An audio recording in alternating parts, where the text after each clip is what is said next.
And this year's Humanitarian Award for Excellence in Cultural Preservation goes to... The FBI director paused for effect. Julian Sterling barely looked up from his phone. Another boring award at another boring gala. He'd only come because his business partner insisted.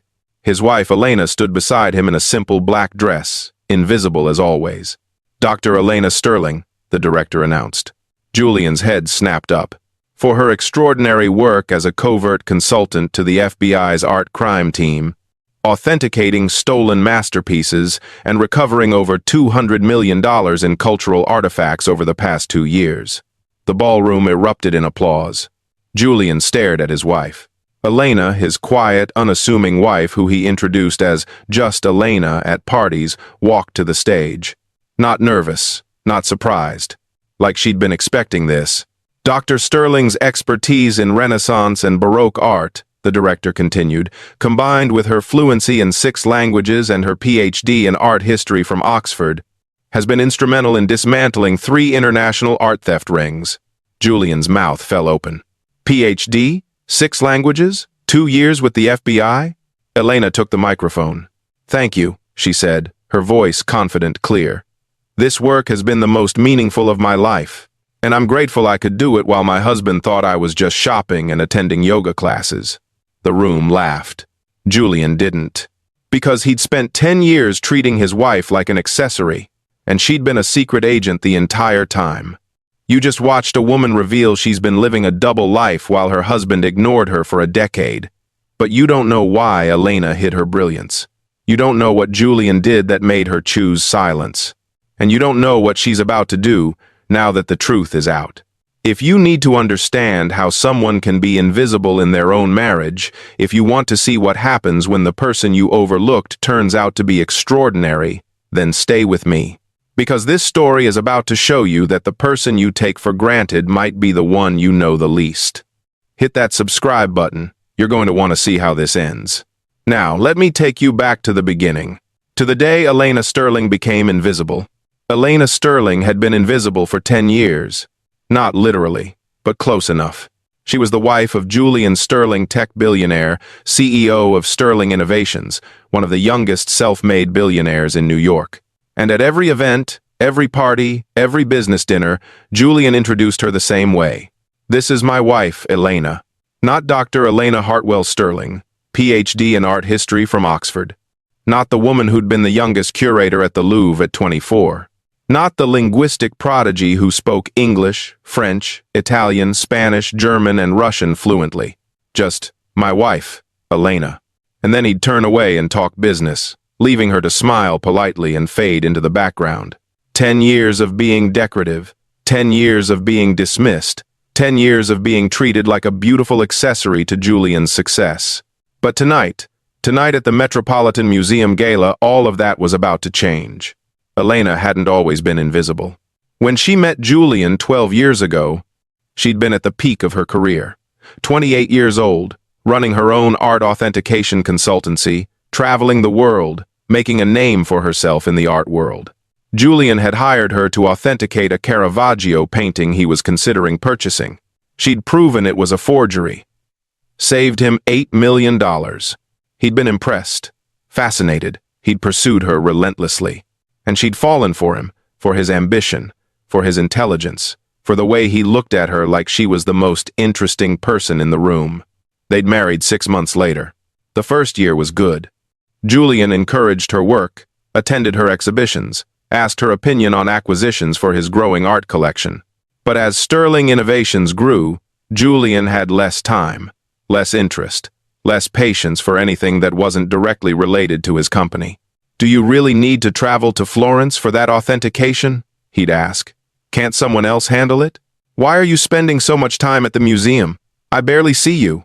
"Elena, I'm trying to close $1 billion deal. Can we talk about your art thing later?" Slowly, quietly, Elena had shrunk. She'd stopped traveling for work, stopped taking clients, stopped talking about her research at dinner parties because Julian would interrupt with business talk. She became what Julian seemed to want, a beautiful, quiet wife who attended events and didn't compete for attention. For 8 years, she'd lived that way. And then the FBI had called. 2 years ago, Elena had been at a museum fundraiser when she'd noticed something. A newly discovered Vermeer painting in the auction catalog. The museum was thrilled. The art world was buzzing. But Elena had seen something no one else noticed. A pigment inconsistency, a brushstroke pattern that didn't match Vermeer's documented technique. It was a fake, an incredible fake, but a fake nonetheless. She'd quietly informed the museum director, who'd pulled the piece from auction. A week later, 2 FBI agents had shown up at her door. "Dr. Sterling, we need your help." The fake Vermeer was part of a larger operation. International art theft ring. Tens of millions in stolen masterpieces being sold to wealthy collectors who didn't ask questions. "We need someone who can authenticate pieces without raising suspicion," the lead agent had explained.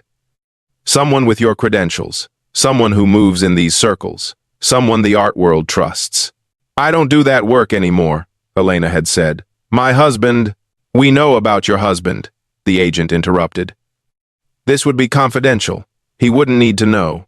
You'd work from home, analyze photos and documents we send you, occasionally attend events to examine pieces in person." Elena had hesitated. "Dr. Sterling, these criminals are stealing cultural heritage. They're destroying history, and you're one of the few people in the world who can stop them." She'd said yes, not because she wanted to hide it from Julian, but because she knew he wouldn't understand, wouldn't support it, would tell her it was too dangerous, too time-consuming, too distracting from being his wife. So she'd kept it secret. For 2 years, while Julian thought she was shopping or doing yoga or having lunch with friends, Elena was analyzing Renaissance paintings, corresponding with international law enforcement, testifying as an expert witness under sealed court orders. She'd helped recover a stolen Raphael from a private collection in Dubai, identified a fake Rembrandt before it sold for $12 million, traced a series of stolen Baroque sculptures to a trafficking network operating out of Eastern Europe.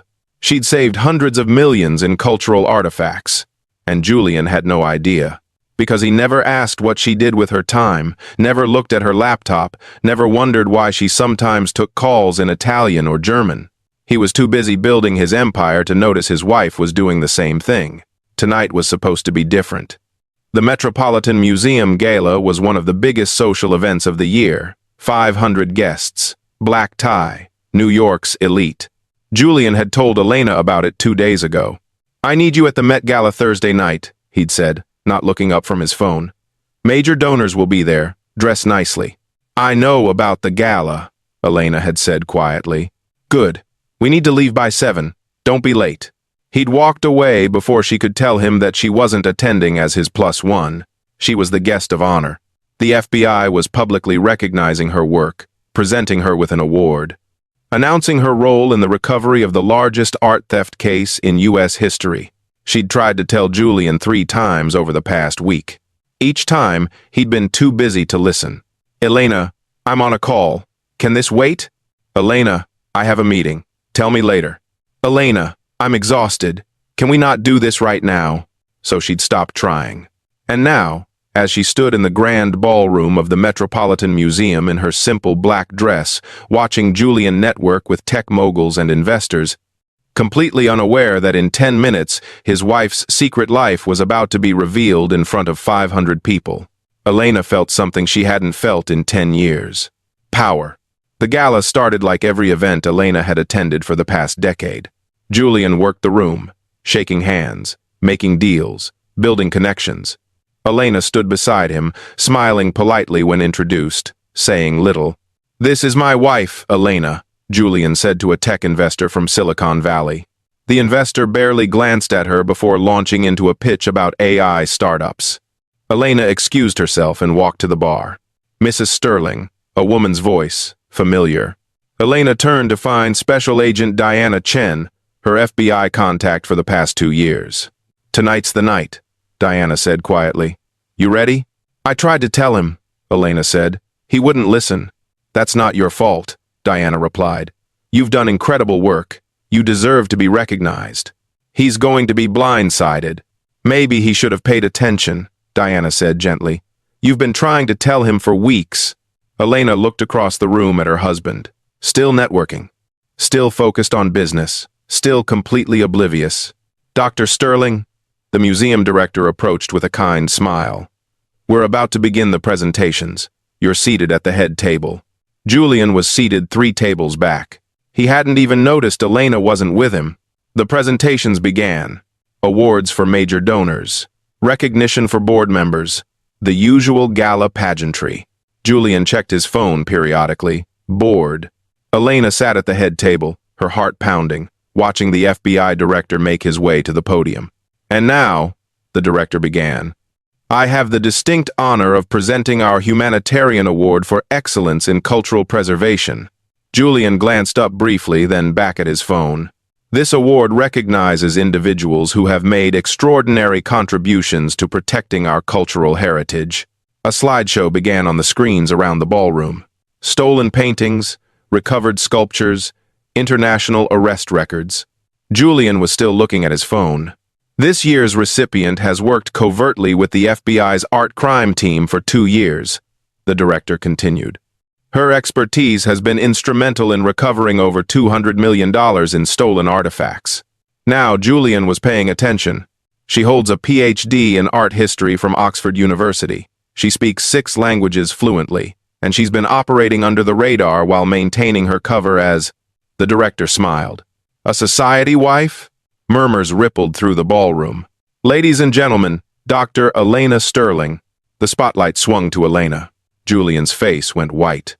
The room erupted in applause as Elena walked to the stage, confident and poised. She took the microphone. Thank you, she said. This work has been the most meaningful of my life. Julian was staring at her like he'd never seen her before. For 2 years, I've had the privilege of working with the FBI to authenticate stolen masterpieces and help dismantle international art theft rings. It required discretion, secrecy, and unfortunately, it meant my husband had no idea what I was actually doing. Laughter from the crowd. Not from Julian. He thought I was shopping, Elena continued, her voice warm but pointed. Or doing yoga. Or having lunch with friends. Because I stopped trying to tell him about my work years ago, he was too busy to listen. The laughter died down. People were starting to understand this wasn't just a fun reveal. I gave up my career as a curator 10 years ago because I thought being a good wife meant making myself smaller. But 2 years ago, I was given a chance to use my skills again, to do work that mattered, and I took it. Elena's eyes found Julian in the crowd. I kept it secret not because I wanted to deceive anyone, but because I'd learned that my accomplishments made people uncomfortable. That being brilliant and being a wife were somehow mutually exclusive. That I had to choose. She paused. But I'm done choosing. I'm done being invisible. I'm Dr. Elena Sterling. I have a PhD from Oxford. I speak 6 languages. I've recovered hundreds of millions in stolen art. And I'm proud of that work. The applause was thunderous now. Elena accepted the award, a beautiful crystal piece, and returned to her seat. Julian sat 3 tables back, motionless, while everyone around him whispered and stared. His wife, the woman he introduced as just Elena, was apparently a secret FBI consultant. And he'd had no idea. Here's what destroys me about this moment. Elena didn't hide her brilliance because she wanted to trick Julian. She hid it because she'd spent 10 years learning that he didn't value it. Every time she tried to share her work, he interrupted. Every time she mentioned an achievement, he changed the subject. Every time she needed his support, he was too busy. So she stopped trying. And when an opportunity came to do meaningful work again, to use her gifts, to make a difference, she took it. But she didn't tell him because she already knew he wouldn't care. That's not deception. That's survival. How many of you have made yourselves smaller for someone who wasn't paying attention anyway? How many of you have hidden your light because the person who should celebrate it treated it like a nuisance?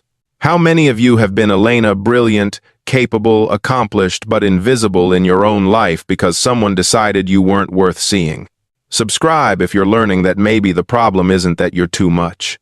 Maybe it's that you've been with someone who refuses to see enough. The gala continued, but Julian couldn't move. Around him, people were congratulating each other, networking, celebrating. But all Julian could see was his wife on that stage, Dr. Elena Sterling. 6 languages, PhD from Oxford, FBI consultant. How had he not known? The answer was simple, and it made him sick. He'd never asked. He stood abruptly and made his way to the exit, his face burning with shame. Elena found him 20 minutes later in the museum's sculpture garden, sitting on a bench, staring at nothing. Julian. He looked up. I didn't know.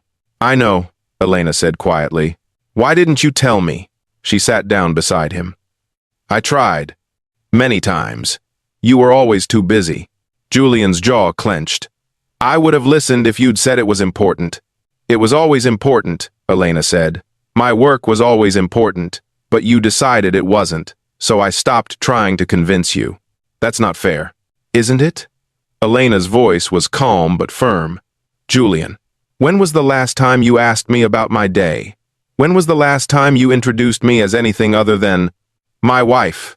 When was the last time you treated me like I was more than an accessory to your success? Julian opened his mouth, closed it. He couldn't remember. You're brilliant, Elena continued. You built an empire. I've always admired that. But somewhere along the way, you decided that your work was the only work that mattered. That my contributions to our life, to the world, were just hobbies. Elena, I have a PhD from Oxford, she said. I was the youngest curator at the Louvre. I speak 6 languages. I've recovered hundreds of millions in stolen art. And you didn't know any of that because you never asked. Julian felt something crack inside his chest. I'm sorry, he whispered. I know, Elena said. But sorry doesn't undo 10 years of being invisible. This is the moment that changes everything. Not because Elena is leaving, not because she's demanding a divorce, but because Julian finally sees what he's been missing. He'd spent 10 years with a brilliant, accomplished woman and treated her like furniture. And the worst part? He never meant to. He didn't set out to make her feel small, he just stopped paying attention. Stopped asking questions. Stopped seeing her as anything other than his wife. How many of us do this? How many of us get so consumed by our own lives, our work, our goals, our stress that we forget to see the people right in front of us? How many partners, how many children, how many friends have we made invisible simply by not paying attention? Subscribe if you're realizing that maybe it's time to ask the people you love, when was the last time I really saw you? Continue. The next morning, Julian's phone exploded. Business contacts, texting congratulations about his amazing wife. News outlets requesting interviews about the billionaire's secret agent wife. Social media buzzing with photos from the gala. All of them focused on Elena, not him. For the first time in his life, Julian Sterling was not the story. His wife was. And instead of feeling proud, he felt irrelevant. He found Elena in her home office, a room he rarely entered, surrounded by artifacts, books in multiple languages, authentication reports. How had he never noticed this? The FBI wants me to continue consulting, Elena said without looking up. They've offered me a formal position, Director of Cultural Heritage Recovery. That's amazing, Julian said. It would require travel, international cases. I'd be gone sometimes for weeks. Julian's instinct was to say no, to tell her it was too much, too dangerous, too disruptive to their life. But he caught himself. What do you want? He asked instead. Elena finally looked at him. I want to do meaningful work. I want to use my skills. I want to matter. You've always mattered, Julian said. Not to you, Elena replied. Not for a long time. Julian sat down, the weight of her words crushing him. I've been thinking, Elena continued, about what I want, what I need, what our marriage actually is. Julian's heart stopped. Are you leaving me? Elena was quiet for a long moment. I don't know, she finally said. I know I can't go back to being invisible. I know I can't shrink myself anymore. And I know that if we stay together, everything has to change. I'll change, Julian said desperately. I'll listen. I'll support your work. Julian. Elena's voice was gentle but firm. It's not about promises. It's about whether you actually see me. Not as your wife, as Elena, as a whole person with her own dreams and goals and value that exists completely separate from you. She met his eyes. Can you do that? Julian spent the next week in hell. Not the public kind. His business was fine. His reputation intact. The private kind. The kind where you realize you've been failing at the one thing that actually matters. Elena had moved into the guest room. Not dramatically, just quietly. She was working with the FBI, taking calls in Italian and German, preparing for a trip to Vienna, living her life like Julian was a roommate, not her husband. On the 7th day, Julian's business partner Marcus found him staring at his computer. "You look terrible," Marcus said. "Elena's leaving me," Julian said. "And I deserve it." "Is she?" "She should." Julian rubbed his face. "I spent 10 years treating her like she was nothing, like her only purpose was to make me look good at events." "So fix it," Marcus said. "I don't know how." Marcus sat down. "Start by actually seeing her. Ask about her work. Support her dreams. Treat her like the brilliant person she is instead of an accessory." "What if it's too late?" "Then it's too late," Marcus said. "But you won't know until you try." That evening, Julian found Elena in her office. "Can I come in?" She nodded. Julian sat down, nervous. "I want to show you something." He pulled out his laptop and turned it toward her. It was a website. Sterling Cultural Foundation. "I've been working with my lawyers," Julian said. "I'm setting up a foundation. Endowment of $20 million. Focus.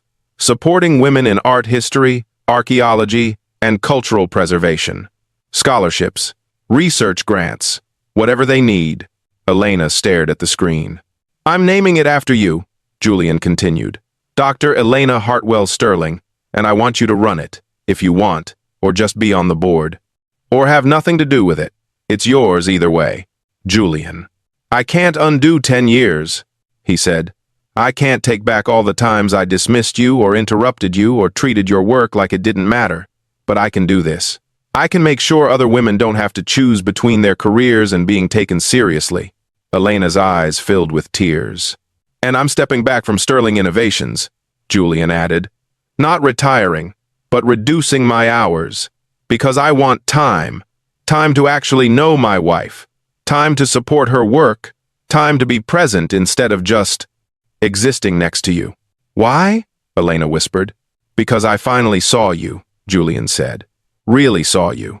And I realized I've been married to an extraordinary woman for 10 years and I barely know her." He took her hand. "I know I don't deserve a second chance. I know sorry isn't enough. But if you're willing to try, I promise I will spend the rest of my life making sure you never feel invisible again." Elena was quiet for a long moment. "I'm taking the FBI position," she finally said. "I'll be traveling. A lot. I know. And I'm running the foundation my way. I wouldn't have it any other way. And I need you to mean it, Julian. I need you to actually show up, not just promise." "I will," Julian said. "Every day, I swear."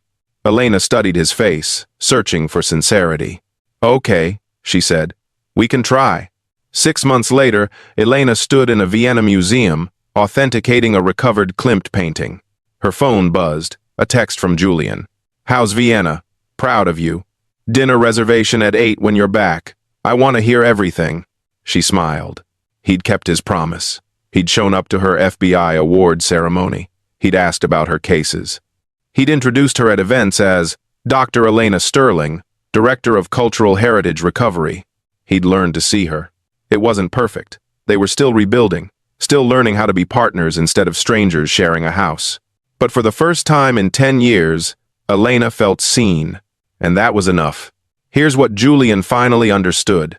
Love isn't about grand gestures. It's about paying attention. It's about asking questions. It's about seeing the person in front of you as fully human, fully complex, fully worthy of your time and interest. Elena didn't need Julian's money. She needed his respect, his attention, his genuine interest in who she was and what she cared about. And for 10 years, he'd given her everything except that. The foundation wasn't a fix. The apology wasn't enough. But the daily choice to show up, to ask, to listen, to support, that's what started to rebuild trust. Maybe you're Julian. Maybe you've been so focused on your own life that you've made the people around you invisible. Or maybe you're Elena. Maybe you've been brilliant, accomplished, extraordinary, and unseen by the person who should celebrate you most. Either way, the message is the same. See people. Really see them. Ask about their lives. Support their dreams. Treat them like they matter, because they do. Subscribe if you believe that the greatest gift you can give someone isn't money or status, it's the simple act of paying attention. This is the story of Julian and Elena Sterling, a billionaire who had everything except awareness, a wife who was extraordinary but invisible, and the moment when invisibility ended, not through revenge, not through leaving, but through truth. Elena didn't destroy Julian, she just refused to stay small. And Julian finally, belatedly learned to see what had been in front of him all along. Sometimes the person you underestimate most is sleeping next to you. Sometimes the person you've been searching for is the one you stopped seeing years ago. And sometimes the bravest thing you can do is demand to be seen, even when the person who should be looking has been blind for a decade. The end.